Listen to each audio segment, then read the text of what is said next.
Shalom umat Allah yang diberkati Tuhan. Bersyukur kepada Allah untuk semua kebaikan, kemurahan dan cintanya. Saya percaya ini waktu yang terbaik bagi kita untuk merenungkan firman Allah yang membuat kita semakin bertumbuh, berakar dan berbuah di dalam Kristus Yesus Tuhan kita. Bersama dengan saya, Pendeta Dr. Hanas, DTH dalam program Reministry. Kita akan merenungkan firman Allah yang sejuk, yang membuat kita semakin bertumbuh, berakar, dan berbuah dalam Kristus Yesus Tuhan kita.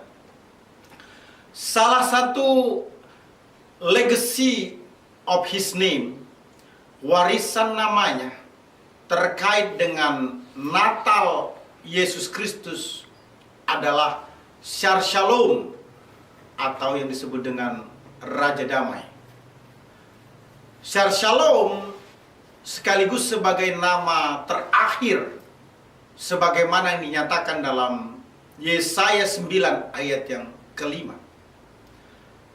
Natal dalam kesempatan-kesempatan yang Tuhan izinkan harus menyadarkan kita adanya pemerintahan Yesus Kristus, Raja Damai di bumi saat ini. Yesus Kristus disebut sebagai Raja Damai terlihat melalui karya penebusannya yang mendamaikan semua permusuhan manusia dengan Allah. Istilah Shar Shalom artinya Raja Damai, menunjuk pada pribadi Mesias yang menjadi juru selamat. Roma 3 ayat 25 bagian A itu memberikan penguatan bahwa Kristus Yesus telah ditentukan Allah menjadi jalan pendamai karena iman dalam darahnya. Umat Allah yang diberkati Tuhan, hari ini tema kita adalah Yesus Kristus Raja Damai memerintah dalam hati umatnya. Teks yang diambil berasal dari Kolose pasal 3 ayat yang ke-15. Firman Tuhan berkata, "Hendaklah damai sejahtera Kristus memerintah dalam hatimu, karena untuk itulah kamu telah dipanggil dan menjadi satu tubuh, dan bersyukurlah." Umat Allah yang diberkati Tuhan, Yesus Kristus Raja Damai memerintah dalam hati umatnya. Kalau kita memperhatikan teks Kolose pasal 3 ayat 15 ini, ada beberapa hal yang perlu kita simak dengan serius. Yang pertama, Yesus Kristus Raja Damai memerintah harus mendapatkan tempat dalam hati. Kolose 3 ayat 15 bagian A. Firman Tuhan berkata demikian, "Hendaklah damai sejahtera Kristus memerintah dalam hatimu." Kelahiran Yesus Kristus melibatkan Maria dan Yusuf. Maria begitu takut. Maria kehilangan damai sejahtera karena hamil tanpa suami. Dijelaskan dalam Lukas 1 ayat 30. Kata malaikat itu kepadanya, "Jangan takut, hai Maria, sebab engkau beroleh kasih karunia di hadapan Allah." Perhatikan ayat 31. "Sesungguhnya engkau akan mengandung dan akan melahirkan seorang anak laki-laki dan menamakan," dan hendaklah engkau menamai dia Yesus. Yusuf begitu takut. Tunangannya sudah hamil walaupun belum menikah. Jadi bukan hanya Maria yang takut kehilangan damai sejahtera karena hamil tanpa suami, tapi juga Yusuf Begitu takut, tunangannya sudah hamil walaupun belum menikah. Perhatikan Matius 1 ayat 18 sampai dengan ayat yang ke-20. Firman Tuhan berkata, kelahiran Yesus Kristus adalah seperti berikut. Pada waktu Maria, ibunya bertunangan dengan Yusuf, ternyata ia mengandung dari Roh Kudus sebelum mereka hidup sebagai suami istri. Karena Yusuf suaminya seorang yang tulus hati dan tidak mau mencemarkan nama istrinya di muka umum, ia bermaksud menceraikannya dengan diam-diam. Tetapi ketika ia mempertimbangkan maksud itu, malaikat Tuhan nampak kepadanya dalam mimpi dan berkata, Yusuf, anak Daud, janganlah engkau takut mengambil Maria sebagai istrimu, sebab anak yang di dalam kandungannya adalah dari Roh Kudus. Kelahiran Yesus Kristus melenyapkan ketakutan kita. Bila Kristus bertahta di hati, sebab Kristus itu adalah sumber damai sejahtera. Itu sebabnya Lukas 2 ayat 11 sampai 12 memberikan penguatan akan hal tersebut.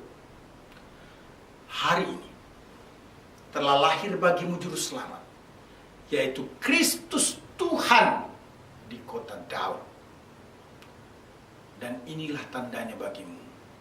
Kamu akan menjumpai seorang bayi dibungkus dengan lampin dan dibaringkan dan terbaring di dalam palungan. Selanjutnya ayat 13 berkata, dan tiba-tiba tampaklah bersama dengan malaikat itu sejumlah bala tentara surga yang memuji Allah, katanya. Perhatikan ayat yang ke-14. Kemuliaan bagi Allah di tempat yang maha tinggi, dan damai sejahtera di bumi di antara manusia yang berkenan kepadanya. Umat Allah ini berkati Tuhan. Hari ini yang menjadi pertanyaan penting buat kita, siapa yang bertahta di dalam hati kita? Kursi itu merupakan lambang dari tempat duduk, di mana setiap orang menggunakannya untuk bersandar. Siapa yang bersandar? Siapa yang bertahta? Siapa yang menguasai hati kita? Semestinya Kristus saja. Kristus harus bertahta dalam hati. Tidak bisa tidak. Paulus sebagai seorang yang luar biasa, ahli teolog, entrepreneur, church planter, misionaris, berkata dalam Galatia 2 ayat 20, namun aku hidup, tetapi bukan lagi aku sendiri yang hidup, melainkan Kristus yang hidup di dalam aku. Dan hidupku yang kuhidupi sekarang di dalam daging adalah hidup oleh iman dalam anak Allah yang telah mengasihi aku dan menyerahkan dirinya untuk aku. Kristus harus bertahta dalam hati, yang menyebabkan hidup kita penuh damai sejahtera. Filipi 4 ayat yang ke-7 berkata, damai sejahtera Allah yang melampaui segala akal akan memelihara hati dan pikiranmu dalam Kristus Yesus. Umat Allah yang diberkati Tuhan, Yesus Kristus Raja Damai memerintah dalam hati umatnya. Dimulai dengan Yesus Kristus Raja Damai memerintah, harus mendapat tempat dalam hati. Selanjutnya Yesus Kristus Raja Damai memerintah untuk menyatukan tubuh Kristus. Karena firman Allah berkata dalam Kolose 3 ayat 15 bagian B, karena untuk itulah kamu telah dipanggil menjadi satu tubuh. Terjadinya kelahiran Kristus merupakan hasil kesatuan kerjasama antara Bapa, Yesus Kristus dan Roh Kudus. Bapa mengutus Yesus sebagai juru selamat, Yesus Kristus menjadi eksekutor atau pelaksana penyelamatan, Roh Kudus memeteraikan karya penyelamatan. Yesus Kristus di dalam hati setiap orang percaya. Itu sebabnya Yesus menyatakan dalam Yohanes 17 ayat yang ke-11, dan aku tidak ada lagi di dalam dunia, tetapi mereka masih ada di dalam dunia. Dan aku datang kepadamu, ya Bapa yang kudus, peliharalah mereka dalam namamu, yaitu namamu yang telah engkau berikan kepadaku, supaya mereka menjadi satu sama seperti kita. Umat Allah yang diberkati Tuhan, bicara tentang penyatuan tubuh Kristus ini mewakili ataupun merangkum, menyatukan semua bentuk jenis daripada pelayanan gereja. Apakah itu karismatik, Katolik, Injili, saya kira itu jelas. Tidak ada yang membuat kita bisa terpisah. Kita harus satu untuk kepentingan tubuh Kristus. Mengapa saya katakan demikian? Petrus bisa dikatakan jiwanya karismatik, semangat penginjilan secara luar biasa. Yakobus yang mungkin bisa dikatakan mewakili gereja Katolik, semangat sakramennya begitu luar biasa.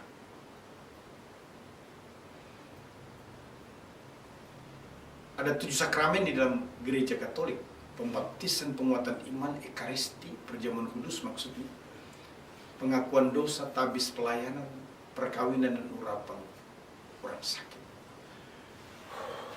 Ini pun juga kita harus pahami, mengerti dengan baik di dalam kehidupan kita.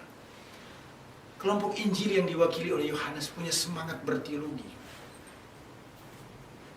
Itu sebabnya perlu melakukan yang namanya discipleship. Kita diikat dalam satu tubuh ketika kita mengerti Matius 28 ayat 19-20, yaitu Great Commission, untuk pergi baptis dan mengajar, yang dilakukan secara bersamaan. Apakah jiwa pelayanan orang itu karismatik? Apakah dia orang Katolik atau orang Injilis? Semestinya diikat dalam kepentingan body of Christ, tubuh Kristus. Kesatuan tubuh Kristus ditunjukkan dengan komitmen bersama memberitakan kabar pendamaian. 2 Korintus 5 ayat Paulus berkata, dan semuanya ini dari Allah yang dengan perantaran Kristus telah mendamaikan kita dengan dirinya, dan yang telah mempercayakan pelayanan pendamaian itu kepada kami. Umat Allah ini berkata itu. Jadi inti tubuh Kristus adalah mendukung kabar baik agar setiap orang mengaku dengan lidah bahwa Yesus adalah Tuhan dan bertelut menyembah Yesus adalah Tuhan, sehingga ada banyak orang yang bisa diselamatkan. Yesus menyatakan dirinya adalah Tuhan dalam Yohanes 13 ayat yang ke-13. Bahkan Yesus memerintahkan agar dirinya disembah dalam Lukas 4 ayat 8, memberikan penguatan kepada kita bahwa kesatuan tubuh Kristus bergerak bersama dalam pelayanan pendamaian, sehingga setiap orang mengaku Yesus Tuhan dan berlutut menyembah Yesus adalah Tuhan. Umat Allah ini berkati Tuhan, menarik sekali untuk kita perhatikan bersama-sama. Kita memahami Yesus Kristus Raja Damai memerintah dalam hati umatnya. Dimulai dengan Yesus Kristus Raja Damai, memerintah harus mendapat tempat dalam hati. Kemudian Yesus Kristus Raja Damai memerintah untuk menyatukan tubuh Kristus. Yang terakhir, Yesus Kristus Raja Damai memerintah menyebabkan umatnya bersyukur. Kolose 3 ayat 15 bagian C berkata, dan bersyukurlah. Kelahiran Yesus Kristus merupakan kemenangan yang patut disyukuri. Ini penting buat kita. Matius 1 ayat 21 berkata, ia akan melahirkan anak laki-laki dan engkau akan menamakan dia Yesus, karena dialah yang akan menyelamatkan umatnya dari dosa mereka. Ini yang patut kita syukuri bersama-sama. Betapa kita harus bersyukur atas kepastian hidup yang kekal di dalam Kristus Yesus Tuhan. Dijelaskan dalam Kolose 2 ayat 6, sampai dengan ayat yang ke-7 diakhiri dengan kata, hendaklah hatimu melimpah dengan syukur, memberikan penguatan kepada kita betapa penting untuk bersyukur kepada Allah. Bersyukur atas pemeliharaannya sehari-hari. Sebagaimana dijelaskan dalam Ibrani 3 ayat yang ke-5, janganlah kamu menjadi hamba uang dan cukupkanlah dirimu dengan apa yang ada padamu.